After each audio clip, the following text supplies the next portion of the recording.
E come spazi alle rubriche settimanali Novis dal Mondo.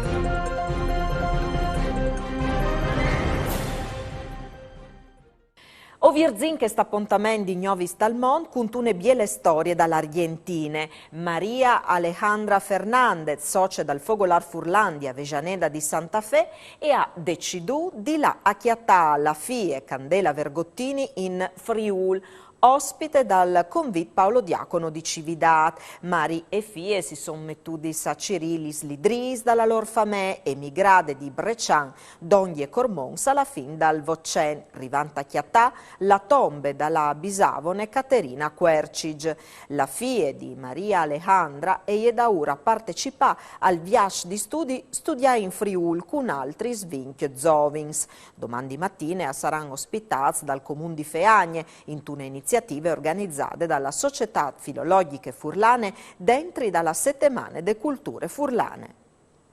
E ora stiamo in Argentina perché è cambiata la presidenza dal Fogolar Furlan di Esquel in Patagonia. Il Fogolar cumò alle guida di Giancarlo Luca Colabelli, che chiappa il pues di Cecilia Gomez Raffin. E la tierce generazione di presidenza dalla stessa famiglia, perché Luca Colabelli è nevò di Gelindo Rossi e Cleofe Poiana, i fondatori e figli di Carla Rossi. D'ogni di lui in tal direttiv è anche Gladys Carla Rossi, che la settimana passata era in Friul per la dunade dagli Alpins, dulà che ha portato la bandiera dalla sezione ANA di Esquel.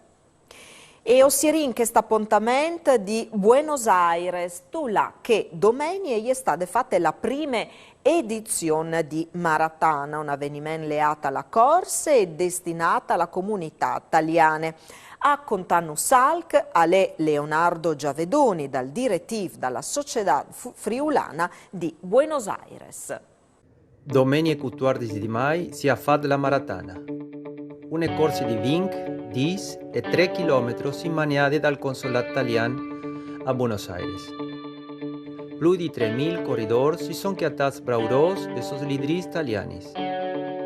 La comunità furlane dal Nestri Fogolar era numerose con giovani e non donne, corridori che hanno portato l'acqua e corse. Silvina Valoppi, che ha fatto in Friuli il corso Valori Identitari dell'Università di Udin, Culent Friul dal Mont, e ha fatto parte dell'organizzazione. Bravo Furlans! E parusgnota le dud, Novis al torne domani sere. Buone serate e mandi!